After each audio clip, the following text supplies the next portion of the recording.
ಸದನದ ಒಳಗಡೆ ಇಷ್ಟು ದಿನ ಸದನ ಆರಂಭ ಆದಾಗ ತಮ್ಮ ತಮ್ಮ ಸ್ಥಾನಗಳಲ್ಲಿ ಎದ್ದು ನಿಂತು ಬಿಜೆಪಿಯ ಶಾಸಕರುಗಳು ನಾಗೇಂದ್ರ ರಾಜೀನಾಮೆಗೆ ಆಗ್ರಹಿಸಿ ಹೋರಾಟವನ್ನು ನಡೆಸ್ತಾ ಇದ್ರು. ಅದು ಕಳೆದ ವಾರ.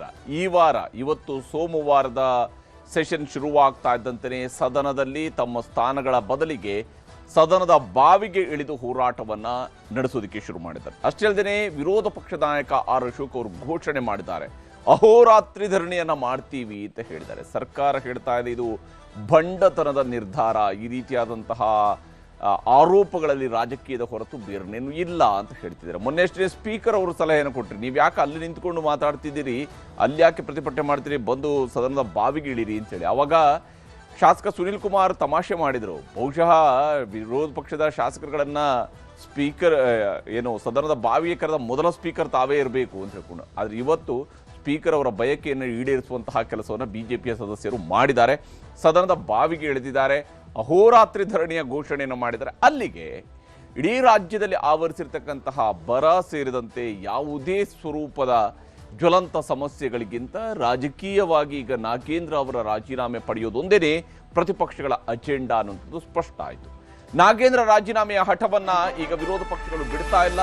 ಸದನದ ಒಳಗೂ ಹೊರಗೂ ಹೋರಾಟವನ್ನು ಮುಂದುವರಿಸುವುದಕ್ಕೆ ಈಗ ಪ್ರತಿಪಕ್ಷ ಮುಂದಾಗಿದೆ. ಸದನದ ಒಳಗೂ ಹೊರಗೂ ಹೋರಾಟವನ್ನು ಮುಂದುವರಿಸುವುದಕ್ಕೆ ಬಿಜೆಪಿ ಅಹೋರಾತ್ರಿ ಹೋರಾಟವನ್ನ ನಿರ್ಧರಿಸಿದೆ. ಪ್ರತಿಷ್ಠೆಯನ್ನ ರಾಜ್ಯ ಸರ್ಕಾರವು ಕೂಡ ಬಿಡ್ತಾ ಇಲ್ಲ. ಹೀಗಾಗಿ ಇದೊಂದು ಪ್ರತಿಷ್ಠೆಯ ಕದನವಾಗಿ ಈಗ ಮಾರ್ಪಟ್ಟಿದೆ. ಉಭಯ ಪಕ್ಷಗಳ ನಡುವೆ, ಆಡಳಿತ ಮತ್ತು ಪ್ರತಿಪಕ್ಷಗಳ ನಡುವೆ ಇದು ಪ್ರತಿಷ್ಠೆಯ ಸಮರ ಆಗಿದೆ. ಪ್ರತಿಪಕ್ಷ ನಾಯಕ ಆರ್ ಅಶೋಕ್ ಅವ್ರನ್ನ ಪಾಪ ಇವತ್ತು ಇಬ್ರು ಅಧಿಕಾರಿಗಳು ಎತ್ಕೊಂಡು ಹೋಗಿ ವ್ಯಾನ್ ಹತ್ತಿಸುವಂಥ ಕೆಲಸ ಆಯಿತು. ವಿಧಾನಸೌಧ ಮುತ್ತಿಗೆ ಹಾಕೋದಕ್ಕೆ ಬಂದಂಥವ್ರನ್ನ ಅವರ ಬಾಡಿಗಾರ್ಡ್ಗಳು ಮತ್ತು ಸೆಕ್ಯೂರಿಟಿ ಸಿಬ್ಬಂದಿಯವರು ಈಗಾಗಲೇ ಅವ್ರನ್ನ ಎತ್ಕೊಂಡು ಹೋಗಿ ಬಸ್ ಹತ್ತಿಸುವಂಥ ಕೆಲಸವನ್ನು ಮಾಡಿದರು. ಇವತ್ತು ಫ್ರೀಡಮ್ ಪಾರ್ಕ್ನಿಂದ ವಿಧಾನಸೌಧ ಚಲೋ, ಕಬ್ಬನ್ ಪಾರ್ಕ್ನಿಂದ ವಿಧಾನಸೌಧ ಚಲೋ, ಈ ರೀತಿಯಾಗಿ ಹೊರಟಿದ್ರು ವಿರೋಧ ಪಕ್ಷದ ಸದಸ್ಯರುಗಳು. ವಿರೋಧ ಪಕ್ಷದ ನಾಯಕ ಆರ್ ಅಶೋಕ್ ಅವರ ನೇತೃತ್ವದಲ್ಲಿ ದೊಡ್ಡ ಹೋರಾಟವನ್ನು ಸಂಘಟಿಸ್ತಾ ಇದ್ದಾರೆ. ನಾಗೇಂದ್ರ ಅವರ ರಾಜೀನಾಮೆಗೆ ಆಗ್ರಹಿಸ್ತಾ ಇದ್ದಾರೆ. ಯಾಕಂದರೆ ರಾಜೀನಾಮೆಯನ್ನ ನಾಗೇಂದ್ರ ಅವರು ಕೊಡಲೇಬೇಕು ಅನ್ನೋದು ಬಿಜೆಪಿಯವರು ಹಿಡಿದಿರುವಂತಹ ಹಠ. ಯಾಕಂದ್ರೆ ಈ ವ್ಯಕ್ತಿಯ ವಿರುದ್ಧ ಆಪಾದನೆ ಇದೆ, ಆರೋಪಗಳಿದ್ದಾವೆ. ಇಂತಹ ಕಳಂಕಿತ ವ್ಯಕ್ತಿ ಸಚಿವರಾಗಿ ಮುಂದುವರಿಸುವಂಥದ್ದು ಸರಿಯಲ್ಲ ಅನ್ನುವಂಥದ್ದು ಪ್ರತಿಪಕ್ಷ ಬಿಜೆಪಿಯವರು ಮಾಡ್ತಾ ಇರುವಂತಹ ಆಗ್ರಹ, ಆರೋಪ ಮತ್ತು ಇದಕ್ಕಾಗಿ ನಡೆಸ್ತಾ ಇರುವಂತಹ ಹೋರಾಟ. ಇದರ ಭಾಗವಾಗಿಯೇ ಇವತ್ತು ಸದನದ ಬಾವಿಗೆ ಇಳಿದಿದ್ದಾರೆ ಪ್ರತಿಪಕ್ಷ ಬಿಜೆಪಿ ಹಾಗೂ ಅವರ ಜೊತೆ ಆಗಿರುವಂತಹ JDS ಕೂಡ ಈ ಒಂದು ಹೋರಾಟದಲ್ಲಿ ಭಾಗಿಯಾಗಿದೆ. ಹಾಗಾದರೆ ನಾಗೇಂದ್ರ ರಾಜೀನಾಮೆಗೆ ಏನೆಲ್ಲ ವಿಚಾರಗಳನ್ನು ಇವರು ಪ್ರಸ್ತಾಪ ಮಾಡ್ತಿದ್ದಾರೆ ಅನ್ನೋದನ್ನು ನಾವು ಗಮನಿಸಬೇಕು. ಬಹಳ ಮುಖ್ಯವಾಗಿ ನಾಗೇಂದ್ರ ರಾಜೀನಾಮೆಗಾಗಿ ಇವರು ಈಗಾಗಲೇ ಬಿಜೆಪಿಯವರು ಹಿಡಿದಿರುವಂತಹ ಹಠ ಸತತ 10ನೇ ದಿನವೂ ಕೂಡ ಕಲಾಪದಲ್ಲಿ ರಾಜೀನಾಮೆಗಾಗಿ ಹೋರಾಟವನ್ನು ಮುಂದುವರಿಸೋದಕ್ಕೆ ಈಗ ಬಿಜೆಪಿಯವರು ಮುಂದಾಗಿದ್ದಾರೆ. ಯಾವಾಗ 13ನೇ ತಾರೀಕಿನಂದು ಕಲಾಪ ಶುರುವಾಯಿತು, ಮೊದಲ ದಿವಸದ ಸಂತಾಪದ ನಂತರ ಶುರುವಾಗಿರುವಂತಹ ಹೋರಾಟ ಇದು. ಈಗ ಕಳೆದ 10 ದಿವಸಗಳಿಂದ ಈ ಹೋರಾಟ ನಡೀತಾ ಇದೆ. ನಾಗೇಂದ್ರ ವಿರುದ್ಧ ವಾಲ್ಮೀಕಿ ಕೇಸ್ ಸೇರಿದಂತೆ 35 ಪ್ರಕರಣಗಳಿದ್ದಾವೆ. ನಾಗೇಂದ್ರ ವಿರುದ್ಧ ವಾಲ್ಮೀಕಿ ಪ್ರಕರಣ ಮಾತ್ರ ಅಲ್ಲ, ಒಟ್ಟು 35 ಪ್ರಕರಣಗಳಿದ್ದಾವೆ. ಹೀಗಾಗಿ ನಾಗೇಂದ್ರ ವಿರುದ್ಧ ಹಾಗೂ ಸರ್ಕಾರದ ವಿರುದ್ಧ ಆರ್ ಅಶೋಕ್ ಅವರು ಆರೋಪವನ್ನು ಮಾಡಿದ್ದಾರೆ. ಅಷ್ಟೇ ಅಲ್ಲದೆ ಸುಪ್ರೀಂ ಕೋರ್ಟ್ ಈ ಹಿಂದೆ ಕೊಟ್ಟಿರುವಂತಹ ಒಂದು ತೀರ್ಪನ್ನು ಕೂಡ ಉಲ್ಲೇಖ ಮಾಡಿದ್ದಾರೆ. ಮನೋಜ್ ವರ್ಸಸ್ ಕೇಂದ್ರ ಸರ್ಕಾರದ ಕೇಸ್ನಲ್ಲಿ ಒಂದು ಮಾನದಂಡ ನಿಗದಿಯಾಗಿದೆ ಅನ್ನುವಂಥದ್ದು. ಕಳಂಕಿತರ ವಿಚಾರಕ್ಕೆ ಸಂಬಂಧಪಟ್ಟಂತೆ ಸಂಪುಟಕ್ಕೆ ಸೇರಿಸಿಕೊಳ್ಳಬೇಕಾದ ಸದಸ್ಯರುಗಳ ಮಾನದಂಡದ ಬಗ್ಗೆಯೂ ಕೂಡ ಆರ್ ಅಶೋಕ್ ಅವರು ಉಲ್ಲೇಖ ಮಾಡ್ತಾ ಇದ್ದಾರೆ. ಮತ್ತು ಇದೇ ಕಾರಣಕ್ಕಾಗಿ ಅವರು ಮಂತ್ರಿ ಆಗಬಾರದು ಅಂತ ಹೇಳ್ತಿದ್ದಾರೆ. ಸುಪ್ರೀಂ ಕೋರ್ಟ್ ತೀರ್ಪಿನಂತೆ ಸಚಿವರಾಗೋದಕ್ಕೆ ನಾಗೇಂದ್ರ ಅರ್ಹರಿಲ್ಲ ಅನ್ನುವಂಥದ್ದು ಆರ್ ಅಶೋಕ್ ಅವರು ಮಾಡ್ತಾ ಇರುವಂತಹ ವಾದ. ಮತ್ತು ಇದೇ ಕಾರಣಕ್ಕಾಗಿ ಸುಪ್ರೀಂ ಕೋರ್ಟ್ನ ಹಳೆಯ ತೀರ್ಪನ್ನು ಮುಂದಿಟ್ಟು ಆರ್ ಅಶೋಕ್ ಅವರು ರಾಜೀನಾಮೆಗೂ ಕೂಡ ಆಗ್ರಹಿಸ್ತಾ ಇದ್ದಾರೆ, ಅಥವಾ ಸಂಪುಟದಿಂದ ನೀವು ವಜಾಗೊಳಿಸಬೇಕು. ವಾಲ್ಮೀಕಿ ಹಗರಣದಲ್ಲೂ ಕೂಡ ನಾಗೇಂದ್ರ ಪ್ರಮುಖ ರೂವಾರಿ, ಹೀಗಾಗಿನೇ ನೀವು ಅವರನ್ನ ಸಚಿವರಾಗಿ ಮುಂದುವರಿಸಬಾರದು ಅನ್ನುವಂಥದ್ದನ್ನ ಕೇಳ್ತಿದ್ದಾರೆ. ಮತ್ತು ಇಡಿ ಸಿಬಿಐ ತನಿಖೆ ನಡೀತಾ ಇದ್ದು ರಾಜೀನಾಮೆಯನ್ನ ಕೊಡಬೇಕು ಅನ್ನುವಂಥ ಆಗ್ರಹವನ್ನ ಈಗಾಗಲೇ ಮಾಡ್ತಾ ಇದ್ದಾರೆ. ಆರ್ ಅಶೋಕ್ ಅವರು ಈ ವಿಚಾರದಲ್ಲಿ ಆರೋಪವನ್ನ ಮಾಡ್ತಿದ್ದಾರೆ. ಸರ್ಕಾರದ ವಿರುದ್ಧ ಹೋರಾಟದ ನೇತೃತ್ವ ವಹಿಸಿದ್ದಾರೆ. ವಿಜೇಂದ್ರ ಹಾಗೂ ಅಶೋಕ್ ಅವರ ನೇತೃತ್ವದಲ್ಲಿ ಹೋರಾಟ ನಡೀತಾ ಇದೆ. ಯಾವ ಸ್ವರೂಪದಲ್ಲಿ ಬಿಜೆಪಿ ನಾಯಕರುಗಳು ವಾಗ್ದಾಳಿ ನಡೆಸ್ತಾ ಇದ್ದಾರೆ ಅನ್ನೋದನ್ನು ನಿಮ್ಗೆ ತೋರಿಸ್ತೀನಿ. ಕಾಂಗ್ರೆಸ್ ಪಾರ್ಟಿ ಹೋರಾಟದಲ್ಲ ಇದು. ಅವರು ಬೇರೆ ಬೇರೆ ದಿಕ್ಕುಗಳಲ್ಲಿ ಮಾತಾಡ್ತಾರೆ, ಬೇರೆ ಮುಖ್ಯಮಂತ್ರಿಗಳ ಮೇಲೆ ಇಲ್ವಾ ಅಂತ. ಅವರು ಪಾರ್ಟಿಗೋಸ್ಕರ ಹೋರಾಟ ಮಾಡಿರ್ತಾರೆ. ಇದು ಎಲ್ಲ ಕೇಸ್ಗಳು ಕೂಡ ಇಲ್ಲಿ ಎಲ್ಲ ಕಳ್ತನ ಮಾಡಿರೋದೆ, ಎಲ್ಲ ಲೂಟಿ ಮಾಡಿರೋದೆ. ಮೈನಿಂಗಿಂದ ಹಿಡಿದು ವಾಲ್ಮೀಕಿ ನಿಗಮದ ಹಗರಣಗಳು ಎಲ್ಲನೂ ಕೂಡ ಇಲ್ಲಿದೆ. ಇಲ್ಲಿ 31 ಪ್ಲಸ್ ಈ ಕಡೆ ಮೈನಿಂಗ್ದು 35 ಒಟ್ಟು. Supreme court order 289 of 2005 supreme court order ಮಾಡಿದೆ. ಕ್ಯಾಬಿನೆಟ್ ಅಂದರೆ ಹೆಂಗಿರಬೇಕು ಅನ್ನೋದಕ್ಕೆ ಜಡ್ಜ್ಮೆಂಟ್ ಕೊಟ್ಟಿದ್ದಾರೆ. ಯಾವ ಕೇಸಲ್ಲಿ ಅಂದರೆ Manoj versus union of India. ಇದರಲ್ಲಿ ಕ್ಲಿಯರ್ ಡೈರೆಕ್ಷನ್ ಕೊಟ್ಟಿದ್ದಾರೆ. ಒಬ್ಬ ವ್ಯಕ್ತಿಗೋಸ್ಕರ ನೀವು ಈ ತರ ಸದನವನ್ನು ಹಾಳು ಮಾಡ್ತಾ ಇರೋದು ಒಳ್ಳೇದಲ್ಲ. ಸದನ ನಡೆಯಕ್ಕೆ ಅವಕಾಶ ಕೊಡಬೇಕು, ಹೊರಗಡೆ ಚರ್ಚೆ ಮಾಡಬೇಕು, ರೈಸ್ ಬಗ್ಗೆ ಚರ್ಚೆ ಮಾಡಬೇಕು. ದಯವಿಟ್ಟು ಅವಕಾಶ ಕೊಡಿ. ರಾಜ್ಯದಲ್ಲಿ ಮಳೆ ಕೊರತೆ ಇದೆ, ರೈತರ ಸಮಸ್ಯೆ ಇದೆ, ನಾನಾ ಸಮಸ್ಯೆ ಇದೆ. ಆ ಸಮಸ್ಯೆ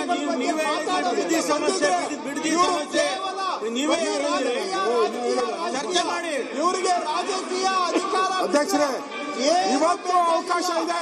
ಅಧ್ಯಕ್ಷರೇ, ನಾವು ಬರಗಾಲದ ಬಗ್ಗೆ ಚರ್ಚೆ ಮಾಡಕ್ಕೆ ತಯಾರಿದ್ದೀವಿ. ನೀವು ರಾಜೀನಾಮೆ ಚರ್ಚೆ ಮಾಡಕ್ಕಾಗಲ್ಲ. ರಾಜೀನಾಮೆ ಕೊಡಿಸ್ತಾರೆ, ಚರ್ಚೆ ಮಾಡೋದು. ರಾಜೀನಾಮೆ ಕೊಡಿಸಿ ಚರ್ಚೆ ಮಾಡೋಣ. ಈಗ ಅಧ್ಯಕ್ಷರೇ, ವರದಿಗಳನ್ನು 24-25 ಸಾಲಿನ 7ನೇ ವರದಿಯನ್ನು ಸದನದಲ್ಲಿ ಮಂಡಿಸುತ್ತಿದ್ದೇನೆ. ಶ್ರೀ ಯುವಿ ಮಣಕಾರ್ ಎಕ್ಸ್ಪೋಸ್ ಮಾಡಿ ನೀವು, ಭ್ರಷ್ಟಾಚಾರದ ಬಗ್ಗೆ ಎಕ್ಸ್ಪೋಸ್ ಮಾಡಿ ನೀವು. ಹಕ್ಕು ಬಾಧ್ಯತೆಗಳ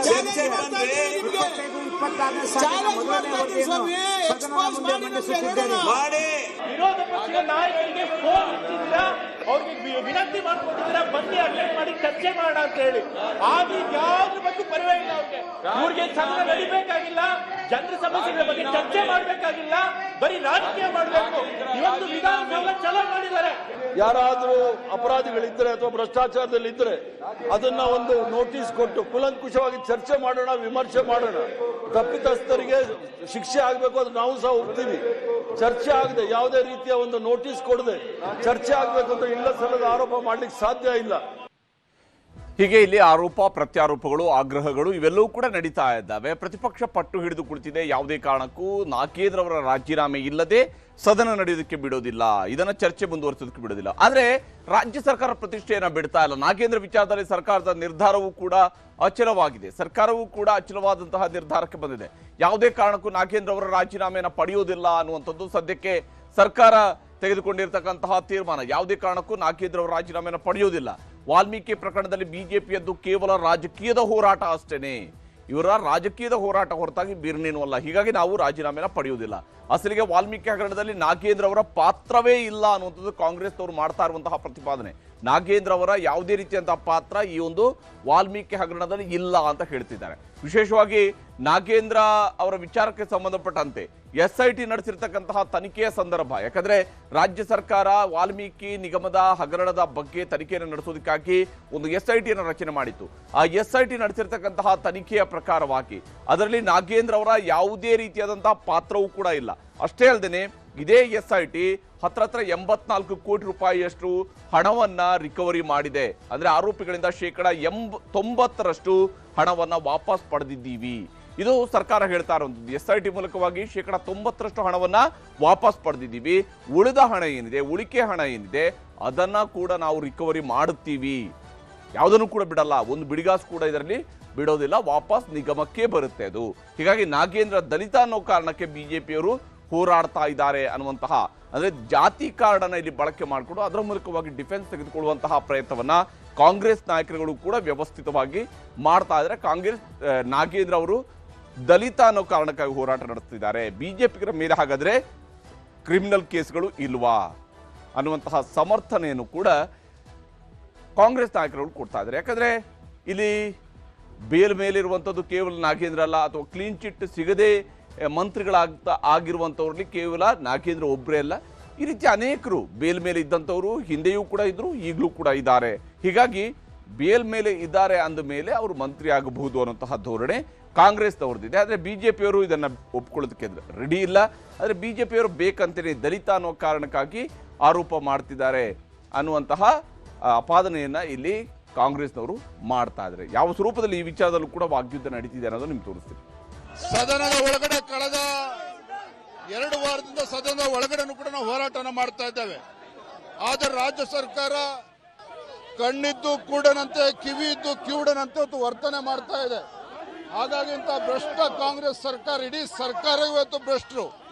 ಮುಖ್ಯಮಂತ್ರಿಗಳು ಇವತ್ತು ಭ್ರಷ್ಟಾಚಾರಿಗಳನ್ನು ರಕ್ಷಣೆ ಮಾಡ್ತಕ್ಕಂಥ ಕೆಲಸ ಮಾಡ್ತಾ ಇದ್ದಾರೆ. ಹಾಗಾಗಿ ನಾವು ಇಂಥ ಭ್ರಷ್ಟ ಕಾಂಗ್ರೆಸ್ ಸರ್ಕಾರದ ವಿರುದ್ಧ ಬೀದಿಗಿಳಿದು ನಾವು ಹೋರಾಟವನ್ನು ಮಾಡ್ತಾ ಇದ್ದೇವೆ. ಸದನ ನಡಿಬೇಕಾದಾಗೆಲ್ಲಾನು ಸೆಕ್ಷನ್ 144 ಇರ್ತದೆ. ನಿಮ್ಮ ಮುಖಾಂತರ ನಾನು ವಿನಂತಿ ಮಾಡ್ತಾ ಇದ್ದೇನೆ ನಮ್ಮ ಬಿಜೆಪಿ ನಾಯಕರಿಗೆ, ದಯವಿಟ್ಟು ಫ್ರೀಡಂ ಪಾರ್ಕ್ನಲ್ಲಿ ನಿಮ್ಗೆ ಪರ್ಮಿಷನ್ ಕೊಟ್ಟಿದ್ದೇವೆ, ಅಲ್ಲಿ ನೀವು ಹೋಗಿ ನೀವೇನಾದರೂ ಮಾಡ್ಕೊಳ್ಳಿ, ತೊಂದರೆ ಇಲ್ಲ. ಇಲ್ಲಿ ನೀವು ಬಂದರೆ ಸೆಕ್ಷನ್ 144 ಜಾರಿ ಇದೆ, ನಾವು ಕ್ರಮ ತಗೋಬೇಕಾಗ್ತದೆ. ಸದನ ನಡೀತಾ ಇದೆ, ಒಳಗಡೆ ಬನ್ನಿ, ನೋಟಿಸ್ ಕೊಡಿ, ಚರ್ಚೆ ಮಾಡಿ. ಈಗಾಗಲೇ ಸ್ಟೇಟ್ಮೆಂಟು ಕೊಟ್ಟಿದ್ದೀವಿ, ಅದ್ರ ಬಗ್ಗೆ ಪುನಃ ಚರ್ಚೆ ಮಾಡಬೇಕು ಅಂದ್ರೂ ಕೂಡ ತಯಾರಿದ್ದೇವೆ ಅಂತ ಹೇಳಿದ್ದೇವೆ. ಇನ್ನೇನು ಬೇಕಂತ ಇವರಿಗೆ? ಇದನ್ನ ಹತ್ತಿಕ್ಕುವಂತ ಕೆಲಸವನ್ನ ಮಾಡುವಂಥದ್ದು ಪ್ರಜಾಪ್ರಭುತ್ವಕ್ಕೆ ಬರೆದ ದ್ರೋಹ. ಒಂಥರ ಎಮರ್ಜೆನ್ಸಿ ತರ ಇವತ್ತು ಮಾಡಿದ್ದಾರೆ. ಇಡೀ ವಿಧಾನಸೌಧ ಸುತ್ತೂ ಎಮರ್ಜೆನ್ಸಿ ತರ. ಈ ಕಾಂಗ್ರೆಸ್ ಅವ್ರಿಗೆ ಮಾನ ಮರ್ಯಾದೆ ಇಲ್ಲ. ಮಾನ ಮರ್ಯಾದೆ ಇದ್ರೆ ಬಂದು ರಾಜೀನಾಮೆ ತಗೊಂಡ್ಲಿ. ಇವತ್ತುವರೆಗೆ ಯಾವ್ದನ್ನ ಒಂದು ಇನ್ವೆಸ್ಟಿಗೇಷನ್ ಏಜೆನ್ಸಿ ಕರೆಕ್ಟ್ ಆಗಿ ಪ್ರೂಫ್ ಆಗಿ ತೋರಿಸಿದ ನಾಗೇಂದ್ರ ಈ ರೀತಿ ಲೆಟರ್ ಬರೆದಿದ್ರು, ಈ ತರ ಅಕೌಂಟಿಗೆ ಟ್ರಾನ್ಸ್ಫರ್ ಮಾಡಂತ ಬರೆದಿರ್ತಕ್ಕಂಥದ್ದು ನನಗೆ ಮಾಹಿತಿ ಇಲ್ಲ. ನಾನು ಯಾವ್ದು ಜಸ್ಟಿಫಿಕೇಶನ್ ಕೊಡ್ತಾ ಇಲ್ಲ, ಬಟ್ ನನಗಿರ್ತಕ್ಕಂಥ ಒಂದು ಕಾಮನ್ ಸೆನ್ಸ್ ಅಲ್ಲಿ ನಾನು ಪ್ರಶ್ನೆಯನ್ನು ಕೇಳ್ತಾ ಇದ್ದೀನಿ. ಯಾವುದೇ ಒಂದು ಬ್ಯಾಂಕ್ ಟ್ರಾನ್ಸ್ಫರ್ ಮಾಡಬೇಕಂದ್ರೆ ಅದಕ್ಕಾದಂಥ ಪ್ರೋಟೋಕಾಲ್ ಇದೆ. ಇವತ್ತುವರೆಗೆ ಭಾರತ ದೇಶದಲ್ಲಿ ಸುಮಾರು 67,000 ಕೋಟಿ ಇದೇ ರೀತಿಯಾದಂಥ ಬ್ಯಾಂಕ್ನಲ್ಲಿ ಫ್ರಾಡ್ ಆಗಿದೆ. 67,000 crores, 67,000 ಕೋಟಿ ನ್ಯಾಷನಲೈಸ್ ಬ್ಯಾಂಕ್ನಲ್ಲಿ ಈ ರೀತಿ ಫ್ರಾಡ್ ಆಗಿದೆ. ಯಾರು ರೆಸ್ಪಾನ್ಸಿಬಲ್ ಮಾಡ್ತೀರಿ ನೀವು? ಪಾಪ ನಾಗೇಂದ್ರ ದಲಿತರು, ನಾಗೇಂದ್ರ ದಲಿತರಾಗಿರೋದ್ರಿಂದ ಬಿಜೆಪಿಯವರು ಟಾರ್ಗೆಟ್ ಮಾಡ್ತಿದ್ದಾರೆ ಅಂತ ಹೇಳಿದ್ದಾರೆ. ಮಾನ್ಯ ಡಿ.ಕೆ. ಶಿವಕುಮಾರ್ ಅವರೇನೋ ದಲಿತರು, ಅವರು ನುಂಗಿದ್ದು ಹಣ ಯಾರ್ದು? ದಲಿತರದಲ್ವಾ? ಹಂಗಾದ್ರೆ ನೀವು ನುಂಗುವಾಗ ಆ ದಲಿತರ ಹಣ ನಿಮ್ಮ ಗಂಟಲಿನಲ್ಲಿ ಅದು ಹೆಂಗೋಯ್ತಪ್ಪ ಒಳಗೆ? ಅದು ಹೆಂಗೋಯ್ತಪ್ಪ? ಬಿಜೆಪಿಯವರು ಮತ್ತು ಪ್ರತಿಪಕ್ಷದವರು ಏನು ಇವತ್ತು ಪ್ರತಿಭಟನೆ ಮಾಡ್ತಾ ಇದ್ದಾರಾ, ಅದವರು ಜನರಿಗೆ ಒಂದು ಸಾಮಾಜಿಕವಾದ ವಂಚನೆ ಮಾಡ್ತಾ ಇದ್ದಾರೆ. ಅವರ ರಾಜಕೀಯದ ದುರುದ್ದೇಶನಿಟ್ಟುಕೊಂಡು ಇವತ್ತು ವಿಧಾನಸಭೆಯನ್ನು ಅವರ ರಾಜ್ಯಕ್ಕೆ ಬಳಸಿಕೊಂಡು ಜನರಿಗೆ ವಂಚನೆ ಮಾಡಿದ ಕೆಲಸ ಇವತ್ತು ಆಗ್ತಾ ಇದೆ. ಇವರಿಗೆ ಏನಾದರೂ ಚರ್ಚಿಸಿ ಪ್ರತಿಭಟಿಸಬೇಕಿದ್ದಲ್ಲಿ ಒಂದು ನೋಟಿಸ್ ಕೊಟ್ಟು ಚರ್ಚೆ ಮಾಡಿ, ಯಾಕೆ ನೀವು ಮಂತ್ರಿ ಕೊಡಬಾರ್ದು ಅಂತ ಹೇಳಿಕೊಂಡು ಅವರು ವಾದ ಮಾಡ್ತಾರೆ. ಆಡಳಿತ ಪಕ್ಷ ಸರ್ಕಾರ ಯಾಕೆ ನಾವು ಮಂತ್ರಿ ಸ್ಥಾನ ಕೊಟ್ಟಿದ್ದೇವೆ ಅಂತೇಳಿ ಉತ್ತರ ಕೊಡ್ತಾರೆ. ಜನ ತೀರ್ಮಾನ ಮಾಡ್ತಾರೆ. ಹೀಗೆ ಇಲ್ಲಿ ಆರೋಪ ಪ್ರತ್ಯಾರೋಪಗಳು ಒಂದು ಕಡೆಯಲ್ಲಿ ತೀವ್ರ ಸ್ವರೂಪದಲ್ಲಿ ನಡೀತಾ ಇರುವಾಗಲೇ ರಾಜ್ಯ ಸರ್ಕಾರದ ಅಥವಾ ಸಂಪುಟದ ಅಭಿಪ್ರಾಯವನ್ನ ಗವರ್ನರ್ ಅವರು ಕೇಳಿದ್ದಾರೆ. ಗವರ್ನರ್ ಮೇಲೆ ಭರವಸೆಯನ್ನು ಇಟ್ಟಿದಂತಹ ಬಿಜೆಪಿ ನಾಯಕರಿಗೂ ಒಂದು ಶಾಕ್ ಎದುರಾಗಿದೆ. ಇಲ್ಲಿ ಸಿಬಿಐ ವಿಚಾರದಲ್ಲಿ ಸಿಬಿಐ ಈಗಾಗಲೇ ಗವರ್ನರ್ ಅವರಿಗೆ ಒಂದು ಪತ್ರ ಬರೆದು ಅನುಮತಿಯನ್ನು ಕೇಳಿತು. ಪ್ರಾಸಿಕ್ಯೂಷನ್ ನಡೆಸಬೇಕು, ನಾಗೇಂದ್ರ ಕುರಿತು ತನಿಖೆಯನ್ನು ನಡೆಸೋದಕ್ಕೆ ಈ ಒಂದು ವಾಲ್ಮೀಕಿ ಹಗರಣದಲ್ಲಿ ನಾಗೇಂದ್ರ ಅವರ ಪಾತ್ರದ ವಿಚಾರದಲ್ಲಿ ಪ್ರಾಸಿಕ್ಯೂಷನ್ ನಡೆಸೋದಕ್ಕೆ ನಮಗೆ ಅನುಮತಿ ಬೇಕು ಅಂತೇಳಿ ಸಿಬಿಐ ಕೇಳಿತ್ತು. ಆದರೆ ಸಿಬಿಐ ಅನುಮತಿಯನ್ನು ಕೇಳ್ತಾ ಇದ್ದಂತೆಯೇ ಗವರ್ನರ್ ಅವರು ಆ ಒಂದು ಪತ್ರವನ್ನು ಈಗಾಗಲೇ ರಾಜ್ಯ ಸರ್ಕಾರಕ್ಕೆ ರವಾನೆ ಮಾಡಿದ್ದಾರೆ. ರಾಜ್ಯ ಸರ್ಕಾರದ ಅಭಿಪ್ರಾಯವನ್ನು ಕೇಳಿದ್ದಾರೆ. ನಾಗೇಂದ್ರ ಕುರಿತ ಪ್ರಾಸಿಕ್ಯೂಷನ್ ಚೆಂಡು ಈಗ ಸರ್ಕಾರದ ಅಂಗಳಕ್ಕೆ ಬಂದು ಬಿದ್ದಿದೆ. ರಾಜ್ಯ ಸರ್ಕಾರದ ಅಂಗಳಕ್ಕೆ ಬಂದು ಬಿದ್ದಿದೆ. ಪ್ರಾಸಿಕ್ಯೂಷನ್ ಕೊಡೋದಕ್ಕೆ ಕ್ಯಾಬಿನೆಟ್ನ ಅಭಿಪ್ರಾಯವನ್ನು ಅಗತ್ಯ ಇದೆ, ಕ್ಯಾಬಿನೆಟ್ನ ಅಭಿಪ್ರಾಯ ಏನು ಅನ್ನೋದು ಅಗತ್ಯ ಇದೆ ಅನ್ನುವಂಥದ್ದು. ಯಾಕಂದರೆ ಇವೆಲ್ಲವೂ ಕೂಡ ಟೆಕ್ನಿಕಲ್ ಆಗಿರ್ತಕ್ಕಂತಹ ವಿಚಾರ. ರಾಜ್ಯಪಾಲರು ಏಕಾಏಕಿ ತೀರ್ಮಾನಗಳನ್ನು ಕೈಗೊಂಡ್ರೆ, ಮೊನ್ನೆ ಹೇಗೆ KPSC ಅಧ್ಯಕ್ಷರನ್ನ ಅಮಾನತು ಮಾಡಿದಂತಹ ವಿಚಾರದಲ್ಲಿ ಅವರಿಗೆ ಹೈಕೋರ್ಟ್ನಲ್ಲಿ ಹಿನ್ನಡೆ ಆಯಿತು ಗವರ್ನರ್ ಅವರಿಗೆ, ಈ ಕಾರಣಕ್ಕಾಗಿ ಅವರು ಈಗ ರಾಜ್ಯಪಾಲರು ಅಭಿಪ್ರಾಯವನ್ನು, ಕ್ಯಾಬಿನೆಟ್ನ ಅಭಿಪ್ರಾಯವನ್ನು ಕೇಳಿದ್ದಾರೆ. ಯಾಕೆಂದರೆ ರಾಜ್ಯಪಾಲರು ನಿರ್ಧಾರವನ್ನು ಕೈಗೊಳ್ಳುವಾಗ ಕ್ಯಾಬಿನೆಟ್ನ ಸಲಹೆಯ ಪ್ರಕಾರವಾಗಿ ನಿರ್ಧಾರ ಕೈಗೊಳ್ಳಬೇಕಾಗುತ್ತೆ.